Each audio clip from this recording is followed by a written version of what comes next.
Bom dia para os irmãos.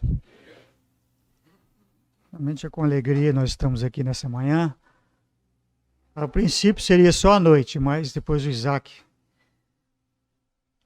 nos convocou também para de manhã.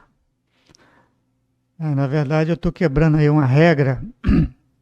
Eu estou há 3 meses sem pregar e sem ensinar na igreja, porque estou fazendo um tratamento de fonoterapia, um problema que deu na glote, mas nada que se não resolva.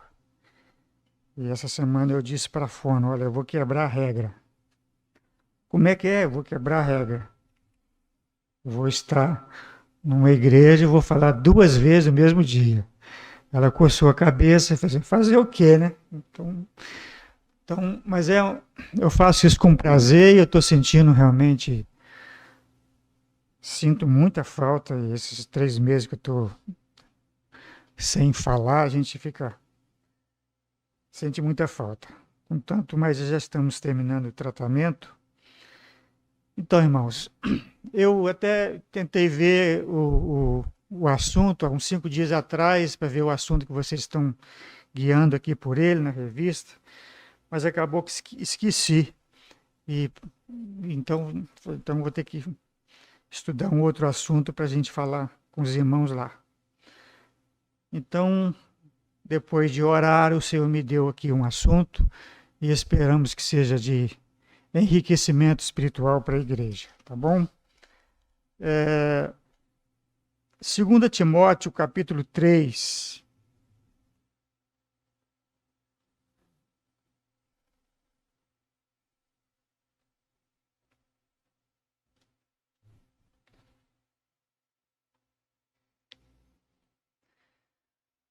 Segundo Timóteo, capítulo 3, a partir do versículo 1.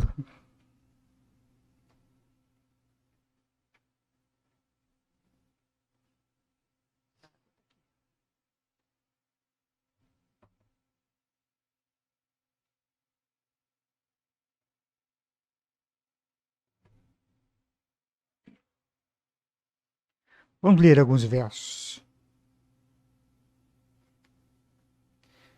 Sabe, porém, isto,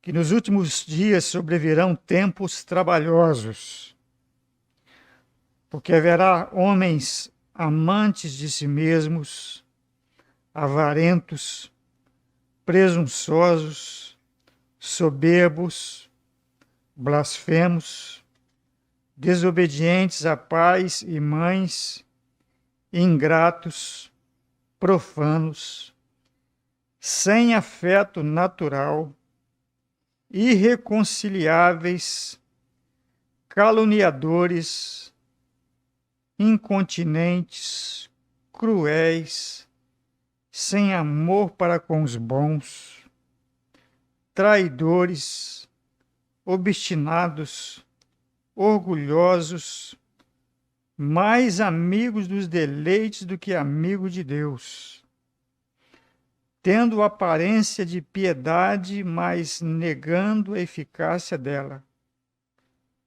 Destes, afasta-te, porque deste número são os que introduzem pelas casas e levam cativas mulheres nécias, carregadas de pecados, levadas de várias concupiscências, que aprendem sempre e nunca podem chegar ao conhecimento da verdade. E como Janes e Jambres resistiram a Moisés, assim também estes resistem à verdade, sendo homens corruptos de entendimento e réprobos quanto à fé. Não irão, porém, avante, porque a todos será manifesto o seu desvario, como também foi aqueles. Tu, porém, tens seguido a minha doutrina, modo de viver intenção, fé, longanimidade, amor e paciência. Parar aqui.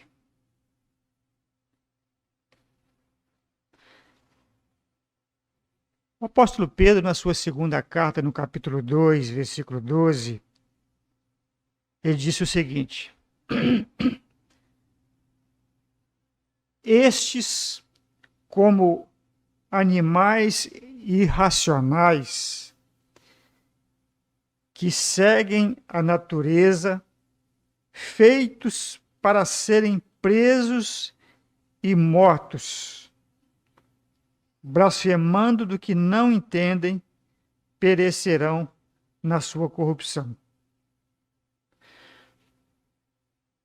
Irmãos, a instrução do terceiro capítulo da Epístola de Timóteo exige um cuidadoso estudo, porque, por um lado, nós temos aqui desses versículos que eu li, nós temos diversas advertências com respeito à condição da cristandade nos últimos dias. Esse é um lado. Várias demonstrações, várias advertências quanto à condição da cristandade nos últimos dias. Deixa eu só aqui explicar uma coisa.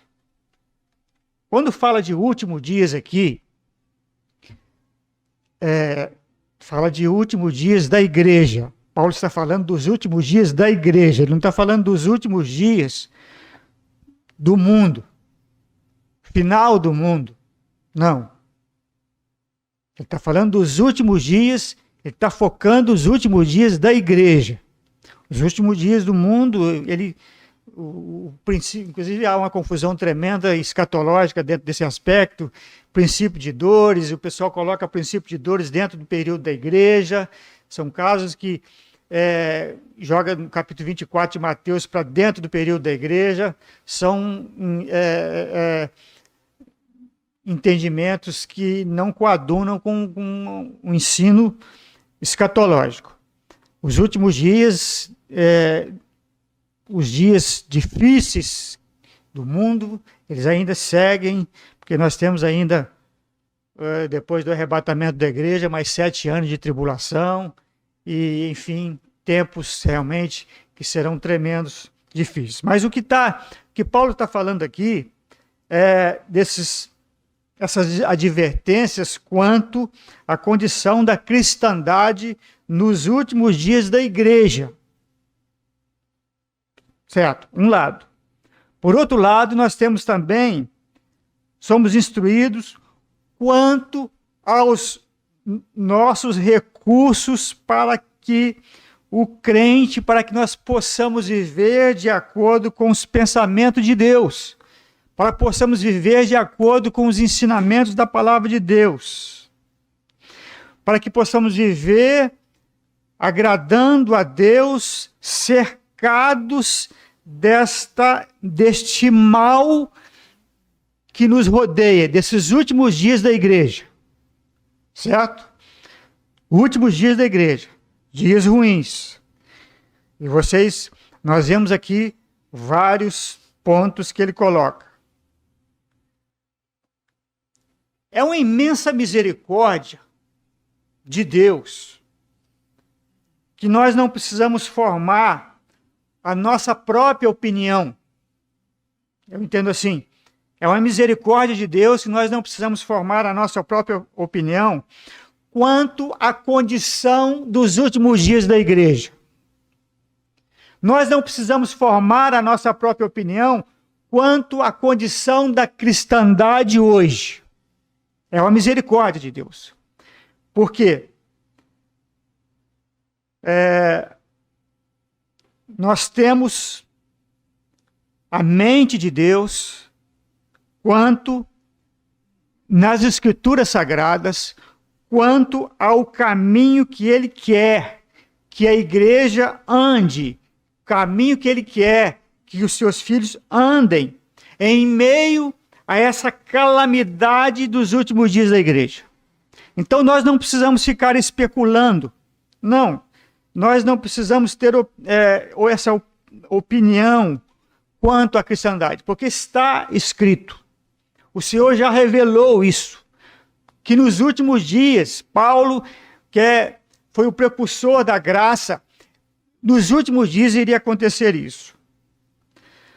Nos primeiros 9 versículos do texto que nós lemos, nós temos uma imagem solene da terrível condição dos últimos dias da igreja. Da terrível condição da cristandade nesses tempos, como visto aqui por Deus no final do período da igreja. Nos versículos 10 até os versículos 17, nós temos, eu não sei se eu vou conseguir chegar lá, mas no versículo 10 até o versículo 17, nós temos um claro desdobramento dos pensamentos de Deus para o seu povo nesses tempos trabalhosos. Tempos difíceis. Mas para entender as instruções do capítulo, a gente precisa observar uma coisa, é preciso observar a conexão com o capítulo, com os 2 capítulos anteriores aqui de Timóteo. Em 2 Timóteo, capítulo 1 e capítulo 2, para nós entendermos as instruções do capítulo 3, nós temos a mente do Senhor para o seu povo nos dias do apóstolo Paulo. O que o Senhor queria nos dias do apóstolo Paulo? Quando a corrupção da profissão cristã, ela já estava começando, ou seja, já tinha começado. Nos tempos apostólicos, a corrupção da profissão cristã já tinha começado. No 2º capítulo de Timóteo, ele compara a casa de Deus a uma grande casa na qual há vasos para honra e vasos para desonra. E são encontrados esses 2 tipos de vasos em associação aqui, dentro desse capítulo 2. E o apóstolo Paulo, ele instrui os crentes individualmente a agir na presença, em meio a essa corrupção. Como eles devem agir em meio a essa corrupção? Está no capítulo 2, que não dá para a gente considerar aqui. E ele apresenta, só resumindo aqui, ele apresenta 3 grandes verdades. Em meio ao princípio dessa profissão de fé, dessa corrupção no meio da cristandade, ele apresenta alguns pontos. No capítulo 1, no capítulo 2, ele apresenta alguns pontos. Destaquei aqui rapidamente, porque nosso estudo é no capítulo 3. Primeiro, ele fala da separação da iniquidade e dos vasos para desonra. Ou seja, ele fala, os vasos de honra devem separar-se dos vasos de desonra. Apesar de estarem juntos, precisa haver separação. Segundo, ele fala da justiça, ele fala da fé, ele fala do amor, ele fala da paz com aqueles que invocam o Senhor com um coração puro. Ou seja, em meio a essa degradação, essa profissão de fé, é preciso que haja pessoas que invoquem o Senhor com um coração puro. E terceiro, nesses 2 capítulos que antecedem o capítulo 3, ele fala que os cristãos devem ter um espírito reto, marcado pela paciência e marcado pela mansidão. São 3 grandes verdades que ele apresenta aqui no capítulo 1 e no capítulo 2. Somente quando a gente responde, Paulo queria que os cristãos respondessem a essas questões. Somente quando a gente responde individualmente a essas instruções que ele dá no capítulo 1 e no capítulo 2, é que nós seremos então capazes de compreender e aproveitar das solenes verdades que ele vem falar agora no capítulo 3. Ele começa falando no capítulo 3. E nesse capítulo 3, então, o apóstolo ele olha para além do dia em que viveu, para além dos dias em que ele estava vivendo, e ele olha para frente. Ele olha profeticamente para frente, nos últimos dias, para mostrar o desenvolvimento, o desdobramento do mal que já havia começado na sua época, do mal que estava inserido dentro da cristandade já na sua época. E ele profeticamente ele fala, olha, isso vai aumentar e nos últimos dias isso vai crescer. É o que ele está mostrando aqui no capítulo 3, do qual nós lemos. Então, tendo estabelecido aqui o desenvolvimento da corrupção da cristandade, os recursos, então, para os piedosos no meio da corrupção, em 2 Timóteo, no capítulo 4, o qual nós não lemos, ele encoraja lá o servo de Deus a continuar a obra para a qual o Senhor, por mais perverso que seja o dia ruim desses últimos dias da igreja, por mais perverso que seja, lá depois do capítulo 3, ele encoraja a igreja a continuar vivendo, a continuar a sua obra, a continuar testemunhando. Aí no capítulo 4, tá? Então, bom, sendo assim, Paulo ele estava preso num calabouço romano e ele estava à espera do seu martírio.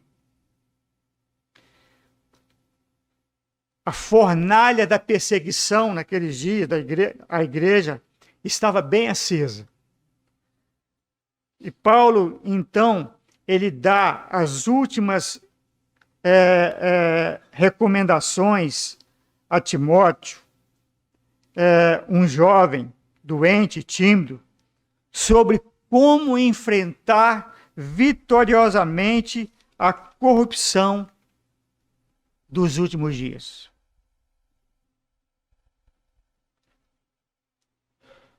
Nós vivemos os últimos dias da igreja? O que vocês acham? Só para causar aqui Vocês acham que está tudo bem, tudo tranquilo, correndo às mil maravilhas, a igreja sem problema nenhum, isso vai culminar depois do arrebatamento, nós estamos tranquilos. Não temos que combater nada, a palavra de Deus vai sendo pregada do jeito que precisa ser, a igreja desenvolvendo o seu papel como ela precisa desenvolver. Está correndo dessa forma? Não, não. Certamente, irmãos, certamente nós vivemos os últimos dias da igreja. São dias difíceis, são dias trabalhosos, em que o mundo ele sofre uma multiplicação de pecado. E como consequência disso, só se vê aumentar o sofrimento da humanidade. Porque quando o pecado ele cresce, à medida que o pecado ele vai crescendo, ele vai se avolumando, o sofrimento vai também crescendo. Nós morremos porque nós pecamos. Nós ficamos doentes porque nós pecamos. Essa foi a sentença. Olha, Adão, Eva, vocês pecaram. E agora você vai ter que, do suor do teu rosto, você vai ter que comer o teu pão. Eva, porque você pecou, com dores você vai ter os seus filhos. Sofrimentos. Consequência. A consequência do pecado, a consequência disto, só se vê o sofrimento, a consequência do pecado se vê no sofrimento humano. E automaticamente a sua decadência moral e a sua decadência espiritual. Quanto mais se avoluma o pecado, mais a moral ela é decadente. Quanto mais se avoluma o pecado, mais a espiritualidade é decadente. Por isso que Paulo chama Timóteo no capítulo 3 e vai mostrar para ele, olha Timóteo, olha para os últimos dias, para os dias que virão. Mas tem gente que está pregando outra mensagem aí. Daqui a pouco eu entro nisso. Toda a igreja hoje está vendo os seus problemas mais difíceis, não por causa da perseguição, mas por causa de uma introdução dentro da igreja, no outro evangelho. Esse versículo 5, quando ele diz assim, tendo aparência de piedade. Hoje nunca se viu tanta aparência de piedade em nome de Cristo. Amor ao próximo, amor, mas negando a eficácia dela. É que vai culminar lá em Mateus capítulo 7. Senhor, em teu nome nós era bom demais. E Jesus vai dizer abertamente, apartai-vos de mim. Então a igreja hoje já está recebendo um maior ataque, diferentemente do passado, onde eram mortos, perseguidos, mas a igreja crescia em espiritualidade, em santidade, em volume. Hoje há uma liberdade que a igreja real, né, que salvo, está minguando, e aqueles que se diz salvo, né, que se diz igreja, um volume muito grande, mas sem espiritualidade, sem santidade, sem compromisso, né, sem arraigação em Cristo Jesus. Certo. Eu vou tocar um pouquinho nesse assunto também. Mas se alguém quiser me interromper, fica livre. Afinal de contas, é escola, não é um estudo bíblico, não é? Então, irmãos, nunca houve em toda a história da humanidade. Você pode falar assim, mas houve. Não houve, não. Nunca houve em toda a história da humanidade época semelhante aos dias que a igreja está vivendo, onde é nítida a ausência de valores,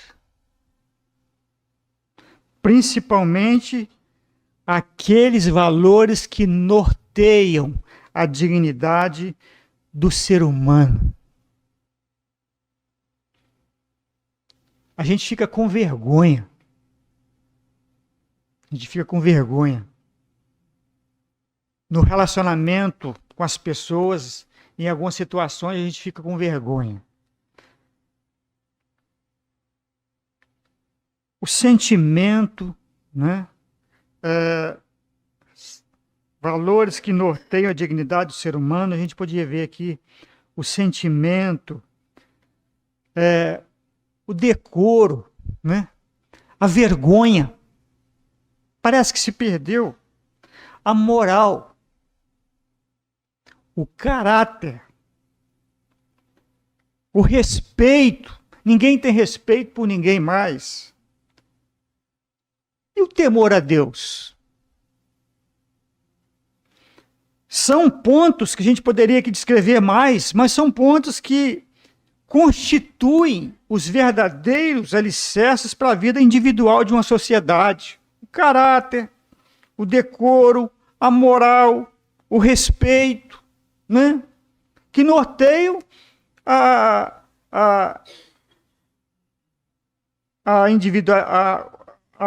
humanidade que a gente está vivendo.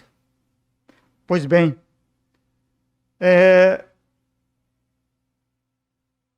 apesar de toda essa corrupção moral nos dias de hoje, apesar de toda a corrupção espiritual que incendeia hoje a sociedade atual,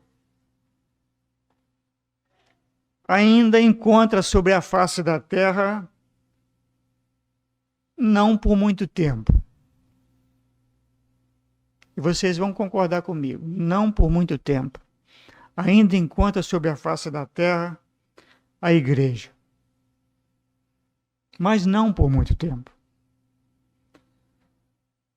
A geração eleita, o sacerdócio santo, a nação santa, esse povo adquirido para poder anunciar as virtudes de Jesus Cristo nesse tempo presente.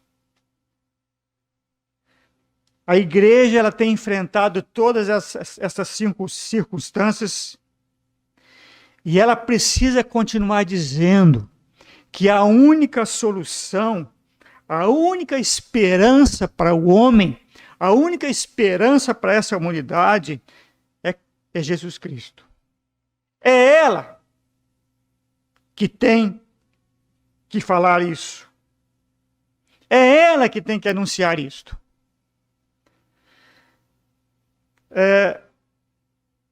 Nos últimos dias, o versículo 1, sabe, porém, isto, que nos últimos dias sobrevirão tempos trabalhosos. Paulo estava aqui afirmando ao seu filho na fé, Timóteo, já no poente já da sua vida, quando estava preso em Roma, já na sua segunda prisão, ele faz questão de relembrar que a igreja, ela passaria por momentos difíceis. E que esses momentos difíceis ainda não tinha chegado o tempo. Estava começando, mas não tinha chegado o seu ápice. O que nos mostra claramente que Paulo ele não se referia em absoluto somente ao período da perseguição que a igreja estava tendo naquela época. Não. Ele estava... uma perseguição tremenda que a igreja já estava tendo quando Paulo escreveu isso. A igreja estava sendo perseguida, né, desencadeada em uma perseguição por Nero, a chamada primeira das grandes perseguições, né, que haveria contra a igreja durante o Império Romano, ou aqueles 10 dias, né, capítulo 2 de Apocalipse. Então, Paulo ele apontava para um período futuro sobre essa questão. Um futuro na história da igreja, em que os tempos seriam trabalhosos. Sabe, porém, isto, que nos últimos dias sobrevirão tempos trabalhosos. Nos tempos trabalhosos, nos últimos dias,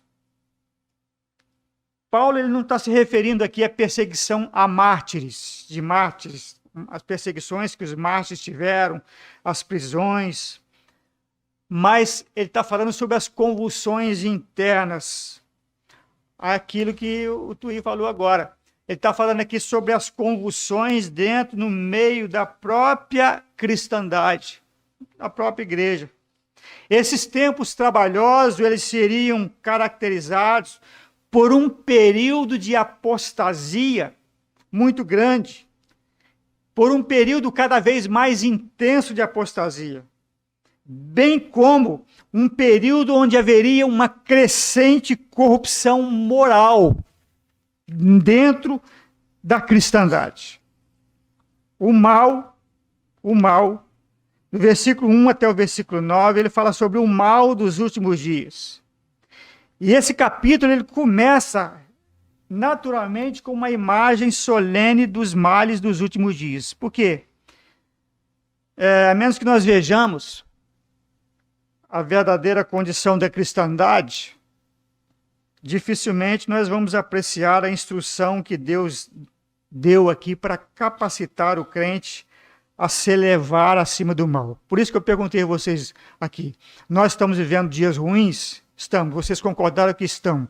A menos que nós enxergamos isto, a menos que nós enxergamos essa condição terrível da cristandade, se nós não enxergarmos isso, dificilmente nós vamos aceitar as instruções de Deus na sua palavra, nos capacitando para podermos vivermos acima dessa condição deteriorada que a igreja, que nós estamos vivendo nos últimos dias da igreja.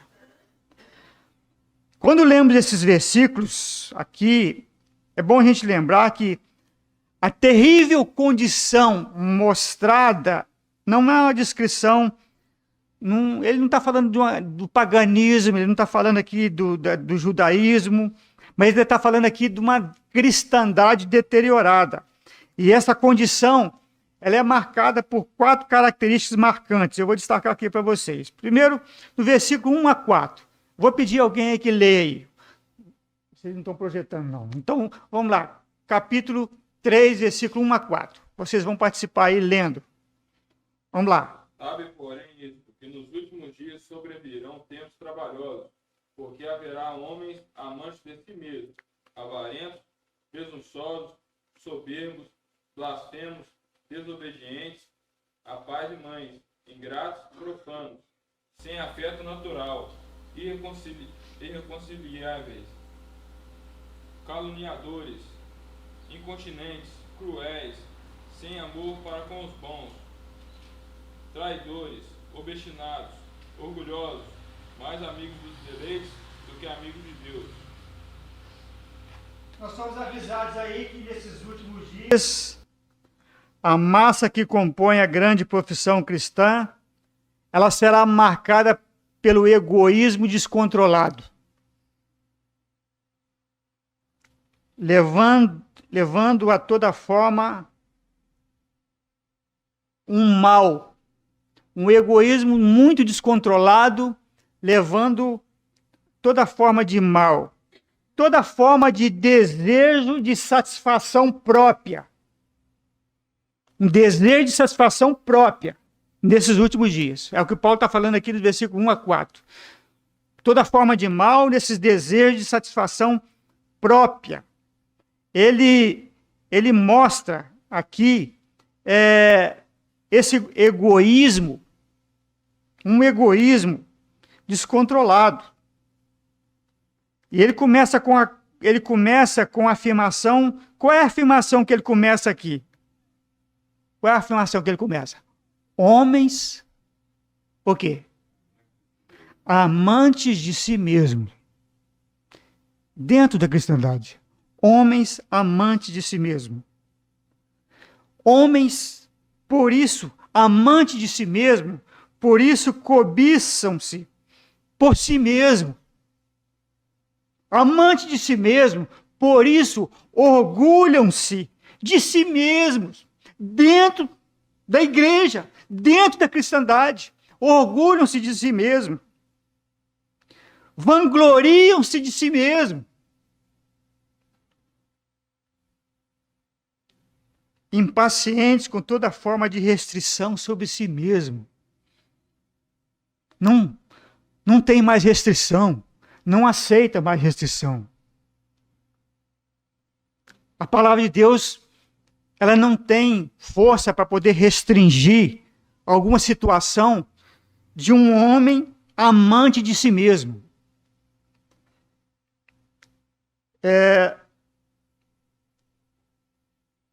Eu ia contar um fato aqui, mas parece que está sendo transmitido. Então vamos deixar. A palavra de Deus diz que esses homens, eles se entregam às suas próprias paixões malignas. São mais amantes do prazer do que amantes de Deus. E Paulo fala do amante de si mesmo. E o Evangelho nos ensina, Paulo nos instrui, nós como salvos, como queremos andar na piedade do Senhor, nós temos que ser carrasco de nós mesmos. Diferente, né? Amante de si mesmo e carrasco de si mesmo. Quando você lê lá, esmurro meu membro, eu subjugo a minha carne, né? Então ele nos convida a ser carrasco de si mesmo. Esse é o caminho. O Evangelho nos conduz a isso. Uma palavra dura, carrasco de si mesmo. Mas essa é a mensagem que o Evangelho nos transmite. Porque o Evangelho foi transmitido pelo Senhor e Ele conhece a nossa estrutura. Ele sabe que nós por si só somos soberbos e amantes de si mesmo. Amante de si mesmo.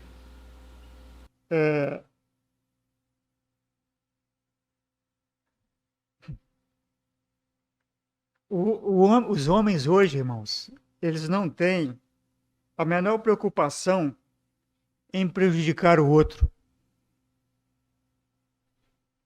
Não tem a menor preocupação em prejudicar o outro. Desde que seja a situação conveniente a si próprio. E contribua para que ele atinja os seus objetivos, ele não se preocupa em prejudicar o outro.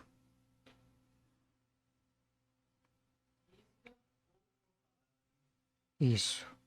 Objetivo esse que dizem respeito somente, às vezes, a si próprio.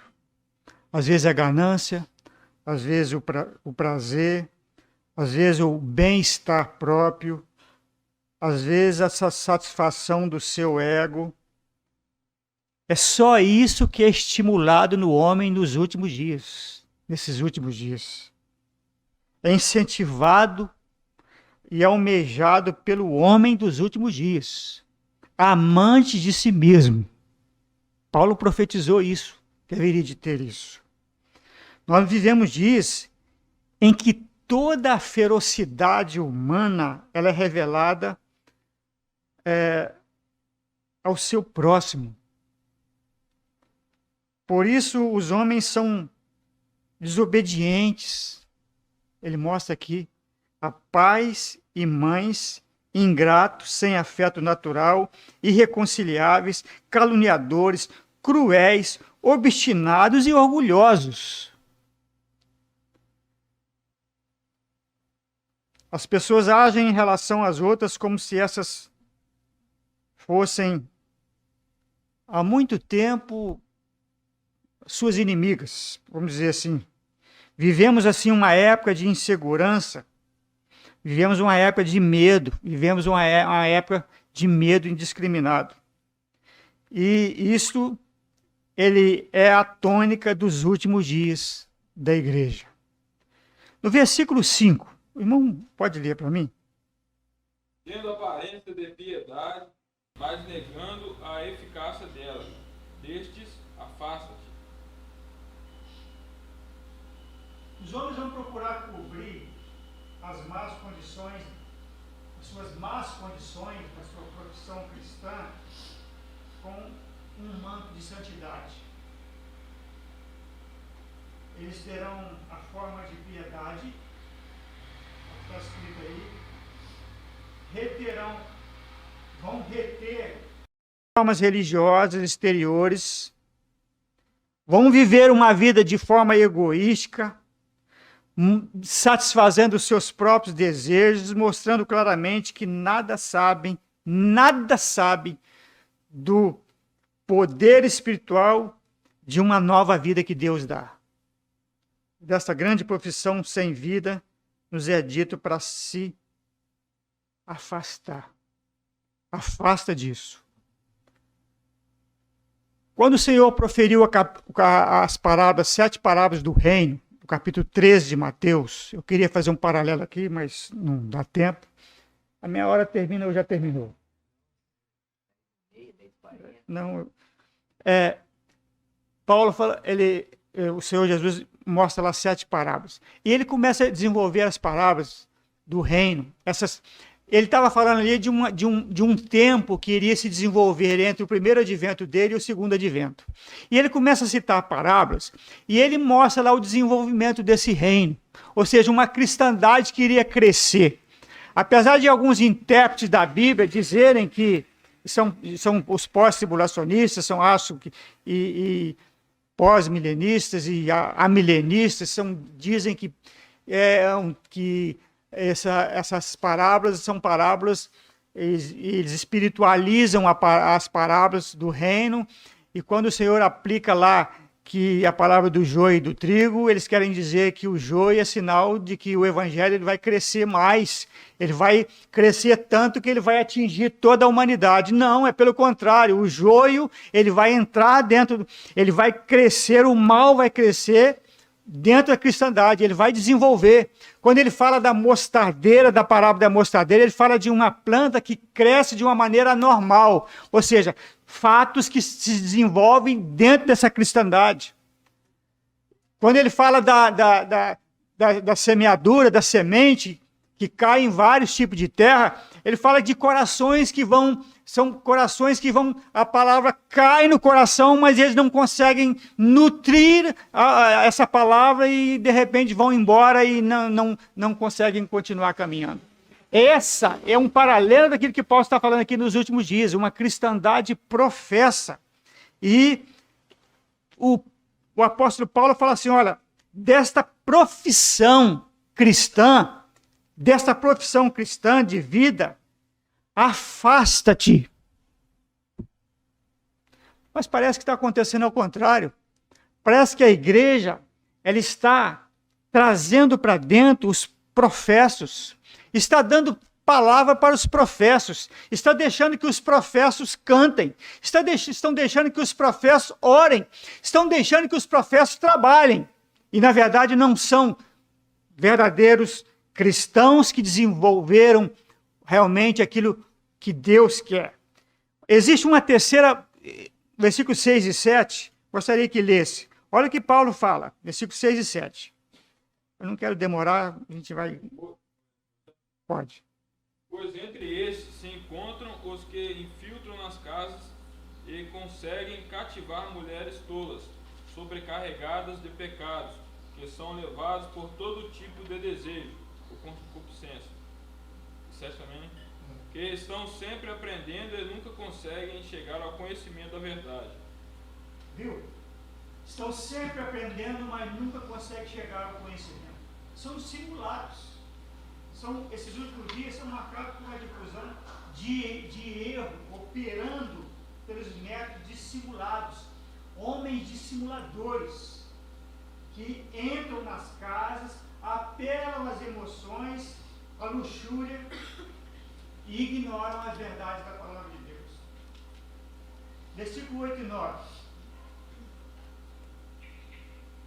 Pode ler. E do mesmo modo que Janes e Jambres resistiram a Moisés, também estes resistem à verdade. São homens que têm a mente totalmente corrompida, reprovados quanto à fé. Mas estes não irão longe, porque a insensatez deles ficará evidente a todos, como também aconteceu com a insensatez de Janes e Jambres.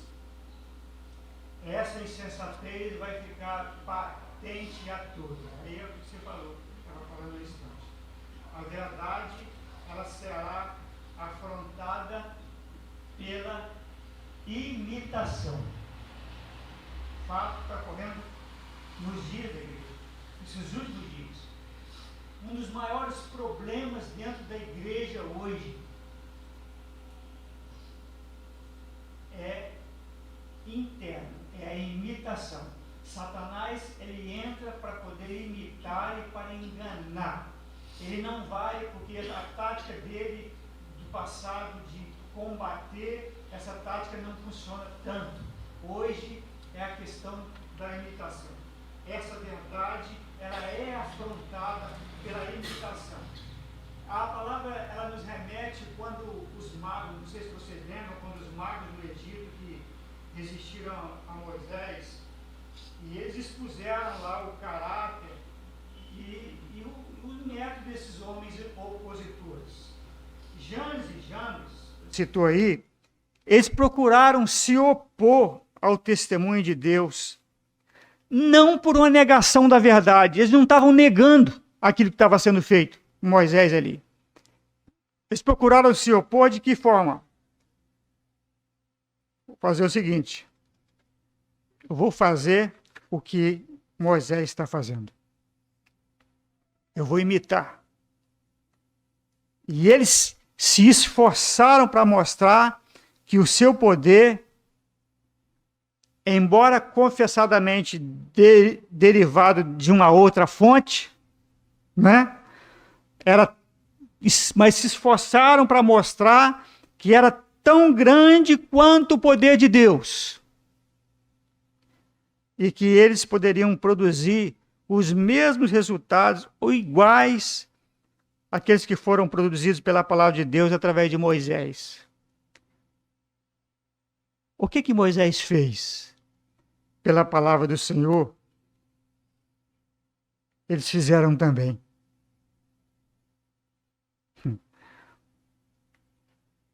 Se tem uma coisa que eu tenho medo hoje, irmãos, eu falei há pouco tempo numa igreja, falei, irmãos, tomem cuidado com quem vocês coloquem no púlpito. Tomem cuidado com quem vocês coloquem para ensinar na igreja. tomem cuidado com o objetivo que a igreja tem e que alguns, às vezes, se levantam. O que Moisés fez pela palavra do Senhor, eles fizeram também. Quando eles tentaram produzir... como é que eles ficaram desmascarados? Quando eles tentaram produzir vida, o que Moisés fez, o Senhor fez lá. Eu não tenho tempo para discorrer aqui o fato, mas eles não puderam produzir a vida. Eles não puderam. E aí, então, eles ficaram desmascarados. Uma falsa aparência vai ser a tônica dos últimos dias da igreja. Uma falsa aparência. Tendo aparência de piedade, mas negando a eficácia dela. Destes, afasta-te. Todos os problemas relatados aqui, desse versículo de 1 a 4, estão descrevendo aqui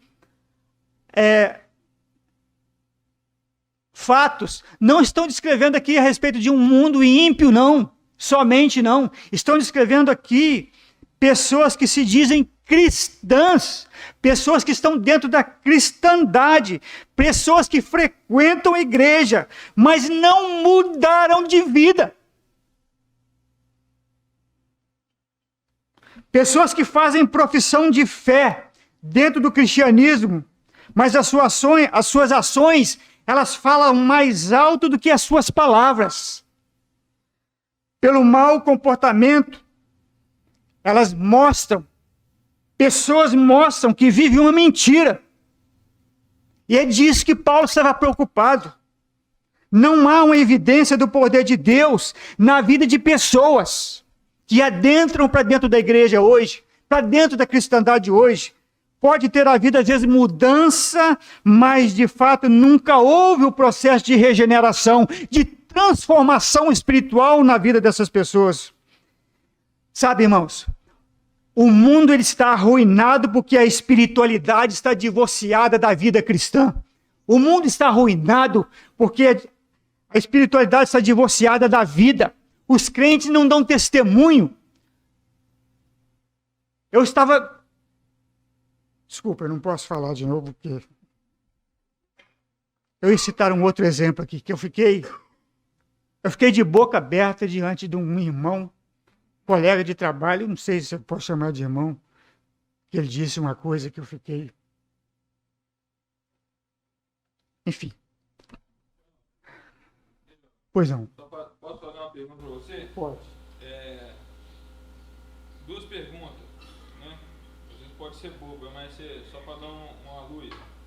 Essa descrição aqui, ela fala do 1 ao 9, ela está retratando somente de uma pessoa que não é um verdadeiro crente. Primeira pergunta. E se estiver retratando somente dessa pessoa que não é um verdadeiro crente, uma pessoa que é um verdadeiro crente pode ter algum desses atributos e com ele prejudicar os outros, ter uma aparência de piedade?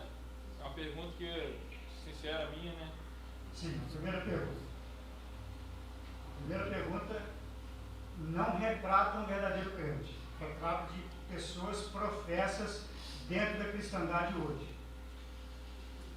A segunda pergunta é: se uma pessoa verdadeiramente crente, ela pode, por ocasião da sua carne ainda, não vigiar e cair algum desses aqui, ser uma pessoa que tem aparência de piedade, uma pessoa invejosa, que só pensa em si mesmo, egoísta, sem amor ao próximo. Sim, a partir de ser um crente, ela pode incorrer dentro de alguns erros desses. A partir de ser um crente. Ele é um crente, mas ele é aquele crente que ele não vive a vida cristã abundante. É aquele crente que não vive, não deixa que o Espírito Santo trabalhe nele toda a vida, vigiando nas suas falas, nas suas ações, no seu trabalho, na sua postura, aquele crente que não vigia, ele pode incorrer dentro de uma situação dessa. E ele pode prejudicar, mesmo apesar de ser um cristão, crente, mas ele pode prejudicar a igreja, a caminhada da igreja, a caminhada cristã da igreja. É por isso que preciso haver realmente discernimento espiritual, é preciso haver aconselhamento na igreja, é preciso haver estudo da palavra de Deus e, infelizmente, é preciso haver disciplina para que crentes que incorram dentro dessas situações sejam disciplinados para que possam consertar a vida cristã. Porque disciplina não é para condenar ninguém nem penalizar ninguém. Eu falei isso há poucos dias numa igreja. É para consertar a vida daquele cristão que está fora do lixo. Respondi, irmão. Irmão, John Stott, ele diz que na história da humanidade, a religião e a moralidade têm estado mais distante entre si do que juntas. E as próprias escrituras testificam desse fato de uma forma incontestável. Os grandes profetas éticos do Velho Testamento, no século 8, no século 7 a.C., eles apontaram pecados para a nação de Israel. Apontaram ferozmente pecados para a nação de Israel. Na questão ética, tanto Israel como Judá, nesse particular, na questão ética. Por exemplo, Amós, ele denunciou o crescimento da religião, mas denunciou também a injustiça simultaneamente lá. Crescia religiosamente, mas havia muita injustiça. Ele denunciou isso. Isaías, ele profetizou também, ele fez um diagnóstico parecido de Judá. Havia muita religiosidade, mas muita injustiça no meio do povo. Eu me lembro quando o Tiago fala assim, a fé sem as obras é morta. Por que Tiago estava falando isso? Porque aqueles cristãos, eles estavam achando que por sua fé, eles não precisavam fazer obras. Eles não precisavam coadunar com as características da vida cristã. Eles não precisavam responder à vida cristã que eles tinham. Então, tudo bem, eu tenho fé, sou um religioso, cruzo os braços, tudo tranquilo, vou ganhar o céu, pronto. Tiago fala assim, não, vocês precisam mostrar a fé de vocês através das obras. É isso que ele fala. Não era para salvação, não. Mostra que vocês são cristãos. Mostra que vocês são crentes. Mostra que vocês são súditos do reino através das obras que vocês precisam praticar. Que eles não estavam praticando. É mais ou menos isso que os profetas éticos estavam falando. E o Senhor Jesus, no seu tempo, ele trouxe a lume também a hipocrisia de alguns homens. Lembram de pessoas que eram fariseus? Uma falsa aparência graçava lá entre aquelas pessoas, que Paulo está descrevendo aqui em 2 Timóteo, capítulo 3, versículo 5. Essas pessoas, evidentemente, frequentavam a igreja. Essas pessoas, evidentemente, talvez até cantavam hinos. Talvez diziam amém. Até talvez oravam. Até, quem sabe, colocavam dinheiro dentro do gasofilácio. Tinham aparência de palavras piedosas, mas eram máscaras. Aparência externa sem realidade interna. Religião sem moral. Sem moral. Fé sem obras. É como se Paulo estivesse descrevendo uma espécie de cristianismo pagão. É como se ele estivesse nivelando isso aí.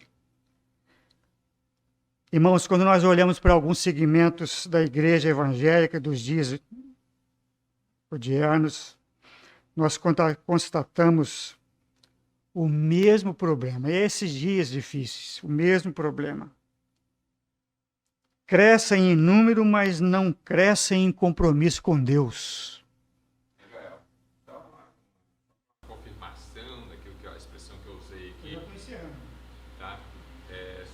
confirmação daquilo que eu disse aqui sobre aí Paulo condena amante de si mesmo. E a Bíblia nos chama a ser carrasco de si mesmo. É uma palavra assim dura, né? Mas é uma palavra real. Quando a gente lê lá eu queria pedir a Priscila para colocar aí, 1 Coríntios capítulo 9, versículo 27, na tradução King James bota esse versículo numa palavra muito firmadora disso que eu estou dizendo. Ele diz assim: mas eu esmurro o meu próprio corpo e faço dele meu escravo, para que depois de haver pregado aos outros, eu mesmo não venha a ser reprovado. Então ele nos convida a ser carrasco de nós mesmos. Qual a função do carrasco? Bater naquele a qual ele é designado. Então ele nos convida: eu esmurro meu próprio corpo e faço dele meu escravo. Então essa é a mensagem do Evangelho. O Evangelho não nos convida a amar a nós mesmos, mas ele nos convida a doutrinar os nossos maus desejos e desígnios. É o segundo grande mandamento: amar ao próximo como a ti mesmo. O mandamento não diz amar a si mesmo e depois ao próximo, porque nós mesmos temos uma facilidade muito grande de nos amar e acariciar o nosso erro e o nosso pecado. O Evangelho vem para confrontar isso. Irmãos, eu seria muito simpático a vocês nessa manhã se eu não trouxesse uma mensagem diferente aqui. Eu iria agradar o coração de todo mundo, vocês estariam todos satisfeitos com... Eu mesmo estaria satisfeito comigo mesmo, com os meus erros, com o meu ego. Mas a igreja do Senhor Jesus Cristo, ela precisa ser desafiada nos últimos dias. Ela tem que ser desafiada. Sabe por quê, irmãos? Porque a igreja do Senhor Jesus, ela é preciosa. Ela é noiva. E você fazendo parte da igreja do Senhor Jesus Cristo, você precisa saber das consequências disso. Primeiro, são maravilhosas, mas dos problemas que ocorrem, que está incorrendo dentro dessa cristandade hoje. Quando Paulo fala, escrevendo aos Efésios, que ela é a multiforme sabedoria de Deus para apresentar. O que Paulo estava falando lá? Que Deus pega a igreja e ele apresenta aos anjos, e ele diz assim para os anjos assim, ó, olha a minha igreja. Aí os anjos dizem assim: Senhor, o Senhor é sábio. As várias formas da sabedoria de Deus. O Senhor é sábio. Como o Senhor é sábio ter enviado o seu Filho para morrer por um povo, por uma igreja, e santificar ela. O Senhor é sábio. O Senhor pega a igreja e mostra para os anjos a multiforme sabedoria de Deus. Por isso, irmão, nós temos que estar com os olhos atentos aos dias que nós estamos vivendo.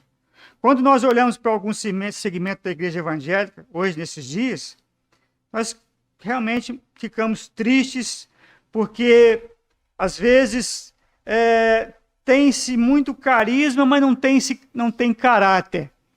Hoje eu tenho observado em alguns meios que se o pregador ele tem muito carisma, não importa se ele tem caráter, mas se ele tem carisma, ele é o cara.